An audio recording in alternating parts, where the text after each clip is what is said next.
Hi friends, ഇന്ന് ഞാൻ ചെയ്യാൻ പോകുന്നത് ഹണി ഗാർലിക് ഷ്രിമ്പ്. അപ്പോൾ അതിനായിട്ട് കുറച്ച് ഷ്രിമ്പ് എടുത്ത് വെച്ചിട്ടുണ്ട്.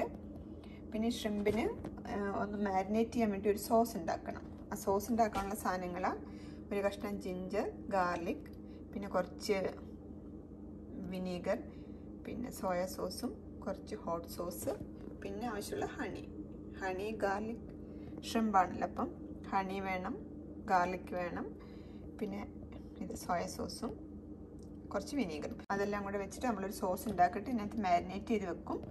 എന്നിട്ട് ജസ്റ്റ് നമ്മളൊന്ന് ഫ്രൈ ചെയ്തെടുക്കാൻ കുറച്ച് ഓയിൽ വേണം. പിന്നെ നമ്മൾ കുറച്ച് ഓണിയനും ഈ റെഡ് ചില്ലിയും കൂടി ഇട്ടൊന്ന് ഫ്രൈ ചെയ്തിട്ട് ചെറുതായിട്ടൊന്ന് ചെറുതായിട്ടൊന്ന് ഫ്രൈ ആയിട്ട് നമ്മൾ ഫ്രൈ ചെയ്ത ഷ്രിമ്പിനകത്തോട്ട് ഇട്ടിട്ട് ജസ്റ്റ് എടുക്കുക. ഓക്കെ, സെസമി സീഡും ഗ്രീൻ ഓണിയനും വെച്ചിട്ട് സ്പ്രിംഗ് ഓണിയൻ വെച്ച് ഗാർണിഷ് ചെയ്തെടുക്കാം. ഓക്കെ, അതാണ് ഹണി ഗാർലിക് ഷ്രിമ്പ്. ഓക്കെ, നമുക്കിത് ഉണ്ടാക്കാൻ തുടങ്ങാം. ആദ്യം നമുക്ക് ഈ സോസ് ഉണ്ടാക്കണം. ഇത് ഞാൻ സ്റ്റെപ്പ് ബൈ സ്റ്റെപ്പായിട്ട് പറഞ്ഞുതരാം. ഓക്കെ, അപ്പം ആദ്യം ഈ ഗാർലിക്കും ജിഞ്ചറൊക്കെ ചതച്ച് കൊണ്ടുവന്നിട്ട് നമുക്ക് ഇതൊക്കെ ഒഴിച്ച് നമുക്ക് ആ സോസ് ഉണ്ടാക്കാം. ജിഞ്ചർ ഗാർലിക് ഞാനിങ്ങനെ ചതച്ച് വെച്ചു. ഓക്കെ, ഇനി നമുക്ക് ബാക്കി സോസൊക്കെ അതിനകത്തോട്ട് ആഡ് ചെയ്ത് കൊടുക്കാം. അതിനകത്തോട്ട് ആ സോസില്ല, ഹോട്ട് സോസ്, കുറച്ച് സോയ സോസ്, കുറച്ച് വിനീഗർ, ഓക്കെ, ഹണി വേണം. ഓക്കെ, ആവശ്യമുള്ളത്ര നിങ്ങൾക്ക് ഇഷ്ടമുള്ള ഓരോരുത്തരുടെ ടേസ്റ്റ് അനുസരിച്ചിട്ട് ഇതൊക്കെ ചേർക്കാം. ഹോട്ട് സോസും സോയ സോസും ജിഞ്ചർ ഗാർലിക്. ജിഞ്ചർ ഒത്തിരി ഇടാതിരിക്കണേ നല്ല. ഓക്കെ, അപ്പം ഇത്രയാ സോസിന് വേണ്ടത്. വേണമെങ്കിൽ കുറച്ചുകൂടി ഇതൊക്കെ ഒഴിക്കാം. ഓക്കെ, വിനീഗറും സോയ സോസ് ഒത്തിരി ഒഴിച്ച് ഉപ്പ് ഒത്തിരി ഇടല്ലോ കേട്ടോ. ഇതിനകത്ത് ഉപ്പ് കാണും, സോയ സോസിന് ഓൾറെഡി ഉപ്പുള്ളതാണ്. ഉപ്പ് ഇതിനകത്ത് ചേർക്കണ്ട ഈ സോയ സോസ് ഒഴിക്കുമ്പോൾ. ഓക്കെ, അപ്പം നമുക്കിനിയിപ്പോൾ ഇത് മാരിനേറ്റ് ചെയ്തെടുക്കാം. സോസ് ഉണ്ടാക്കി ഇപ്പം നമുക്ക് ഇത് മാരിനേറ്റ് ചെയ്തെടുക്കാം.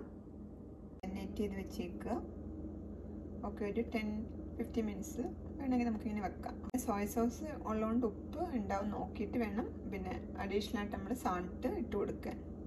ആ ഓണിയൻ എടുത്ത് വെച്ചിട്ട് ഇങ്ങനെ അരിഞ്ഞ് വെച്ചു. ഇതൊന്ന് ഫ്രൈ ചെയ്തെടുക്കാം. പിന്നെ നമുക്ക് ആ അരിഞ്ഞ് വെച്ചിരിക്കുന്ന ഓണിയനും ഒക്കെ ഇട്ട് നോക്കി കറി ഉണ്ടാക്കിയെടുക്കാം. ഇനി നമുക്കൊരു പാൻ വെച്ചിട്ട് ചൂടാകുമ്പോൾ എണ്ണ. ഓക്കെ, ഞാൻ ഒരുപോലെ യൂസ് ചെയ്യുന്നത്. നന്നായിട്ട് ചൂടാകുമ്പോൾ നമുക്ക് ഷ്രിമ്പ് ഇട്ട് കൊടുത്ത് 2 മിനിറ്റ്സ് ഷ്രിമ്പ് ഒന്ന് ചെറുതായിട്ട്, ഷ്രിമ്പ് ഒത്തിരി വേവിച്ചെടുക്കണ്ട. ഓക്കെ, ജസ്റ്റ് ഒന്ന് 2 സൈഡും തിരിച്ചിട്ടാൽ മതി. നന്നായിട്ട് ചൂടാകുമ്പോൾ അതിനകത്തോട്ട് എടുത്തിടാം. നമുക്ക് നിരത്തി എടുത്തിടണം ഷ്രിമ്പ്. അപ്പം എല്ലാം ഒരുപോലെ വെന്ത് വരും. ഓക്കെ, ഞാൻ എടുത്തിടാൻ പോകും അതിനകത്തോട്ട്. ഇതിപ്പോൾ ഒരു സൈഡ് ആയിട്ടുണ്ട്, ഞാൻ അടുത്ത സൈഡ് തിരിച്ചിടാൻ പോവാം. ഒരു 2 മിനിറ്റ്സ് ഒന്ന് ഇതാക്കിയെടുത്താൽ മതി, ഫ്രൈ ചെയ്തെടുത്താൽ മതി. ഓക്കെ, ഒരു സൈഡ് ഞാൻ വെന്തിട്ടുണ്ട്, മറ്റേ സൈഡ് തിരിച്ചിട്ടേക്കാം. അപ്പോൾ നല്ല ചൂടോടെ ഇരിക്കും. നമുക്ക് ഈ ബാക്കിയുള്ള സോസ് വേണമെങ്കിൽ അങ്ങോട്ടങ്ങ് ഒഴിച്ച് കൊടുക്കാം.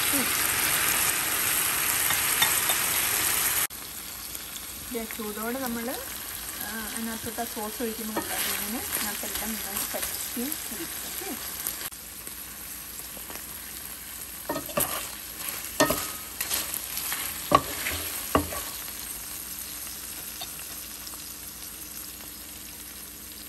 ഇത് ഓൾമോസ്റ്റ് ആയിട്ടുണ്ട്. ഞാൻ ഇതിന് മാറ്റാൻ പോവാം.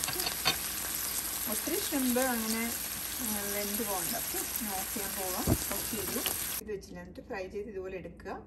പിന്നെ നമുക്ക് കുറച്ച് ഓണിയനൊക്കെ ഇട്ടിട്ട് അതിനകത്തോട്ട് ഇട്ട് നമുക്ക് റെഡിയാക്കി എടുക്കാം. ഇനി പാൻ വെച്ച് ഒത്തിരി ഓയിൽ ഒഴിക്കണ്ട കേട്ടോ, കുറച്ച് ഓയിൽ ഒഴിച്ചാൽ നമുക്ക് ഓണിയൻ ചെറുതായിട്ട് നമുക്ക് ഈ ആ ഓണിയൻ ഒന്ന് വാട്ടിയെടുത്താൽ മതി. അതിന് മുമ്പ് നമുക്ക് ആ റെഡ് ചില്ലി ഇട്ട് കൊടുക്കാം. റെഡ് ചില്ലി ഞാൻ ഇട്ട് കൊടുത്തു.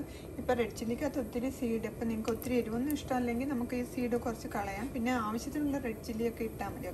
ഇതിട്ടു. ഇനി ഞാൻ ആ ഓണിയൻ അങ്ങോട്ട് ഇട്ട് കൊടുക്കാൻ പോവാം. ചില്ലി ഓണിയൻ ഒന്ന് ഫ്രൈ ചെയ്തെടുക്കുക. നിങ്ങൾക്ക് വേണമെങ്കിൽ ഇച്ചിരി സാൾട്ട് ഇട്ട് കൊടുക്കാം കേട്ടോ. ഈ ഓണിയന് സാൾട്ട് വേണമെങ്കിൽ കുറച്ച് സാൾട്ട് ഇട്ട് കൊടുക്കാം. പിന്നെ ഷ്രിമ്പിനകത്തോട്ട് ആഡ് ചെയ്യാൻ പോവാം. റെഡിയായി. നമുക്കിത് ഗാർണിഷ് ചെയ്ത് എടുക്കാം. ഈ ഗാർലിക് ഷ്രിമ്പ് റെഡിയാണ്. നമുക്കിനിപ്പോൾ ഇത് ഒന്ന് ഗാർണിഷ് ചെയ്തെടുക്കാം. ഓക്കെ, സ്പ്രിംഗ് ഓണിയനും സെസമി സീഡൊക്കെ വെച്ച് ഗാർണിഷ് ചെയ്ത് വെച്ചേക്കാം. അങ്ങനെ അടിപൊളിയായിട്ടുള്ളൊരു ഹണി ഗാർലിക് ഷ്രിംപ് റെഡിയായി. ഓക്കെ, അപ്പം നിങ്ങൾ ഇതുപോലൊരു യമ്മി ആയിട്ടുള്ളൊരു റെസിപ്പി ട്രൈ ചെയ്ത് നോക്കാം. ശരിക്കും ഇത് ഈസി ആയിട്ട് ഉണ്ടാക്കാൻ പറ്റുന്നതാണ്. നമുക്കിപ്പോൾ രാത്രി ഡിന്നറിനൊക്കെ വേഗത്തിൽ ഉണ്ടാക്കണമെങ്കിൽ ഉണ്ടാക്കാം.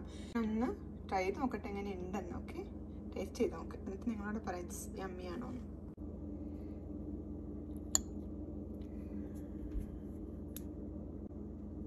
It's really yummy. ഓക്കെ, അപ്പം നിങ്ങളും ഇതുപോലെ ഒരെണ്ണം ട്രൈ ചെയ്ത് നോക്കുക. ഓക്കെ, ഞാൻ പറഞ്ഞില്ല ഇപ്പം റൈസിൻ്റെ കൂടെ സൈഡായിട്ട് റൈസും കുറച്ച് വെജിറ്റബിളൊക്കെ വെച്ചിട്ട് നമുക്ക് എളുപ്പത്തിൽ ഡിന്നർ ഉണ്ടാക്കാൻ പറ്റിയൊരു സാധനം. ഈ റെസിപ്പി ഒന്ന് ട്രൈ ചെയ്ത് നോക്കുക. ഓക്കെ, അപ്പോൾ ഇനി വേറൊരു റെസിപ്പി ആയിട്ട് നെക്സ്റ്റ് വീക്കിൽ കാണാം. Okay, thanks for watching. By.